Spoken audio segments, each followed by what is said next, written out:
So ayan, ma'am and sir, ito po yung form na ating pipil upan para po sa Certificate of Good Standing Issuance. So ito po yung mga bagay na ating pong dapat na isalang-alang bago po tayo mag-fill up nito. So ayan po, number 1, proof of payment. Number 2, endorsement letter from the pickup region or chapter. Okay, number 3, completed the pickup membership form, ID form. Number 4, PRC ID, valid or expired. Certificate of registration or affidavit of undertaking. Yan, continue po tayo. Ito po, i-fill up lang po natin dito yung mga hinihingi dito, cellphone number, family name, okay? So ayan, basahin po natin, dapat lahat po is in capital letters. Ayan po, i-provide lang po natin yung mga hinihingi dito.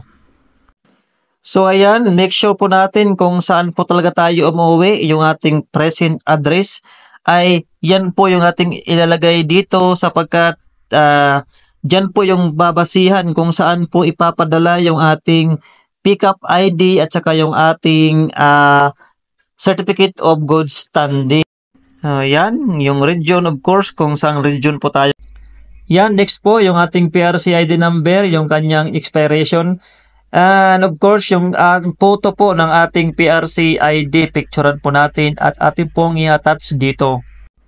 Okay, next po, attach po natin yung ating PRC Certificate of Registration or kung wala po tayo nito, nawala, ay pwede po tayong paggawa ng affidavit of undertaking. So yan po, pagkatapos po nating masubmit ito, hantay po tayo ng at least 1 week. Meron pong i-email sa atin yung ating Certificate of Good Standing. So abang-abangan po natin yung ating email. So ayan po, make sure po na active po at atin po yung email natin inilagay sa application na ito sapagkat doon po isisend yung soft copy ng Certificate of Good Standing at yun po yung ating ipiprint para po tayo ay maka-process na sa ID sa PRC.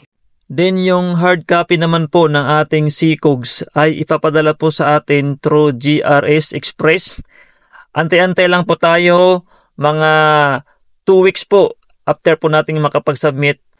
So ayan, maraming salamat po sa inyong panonood. Kung meron po kayong mga katanungan, just comment down below.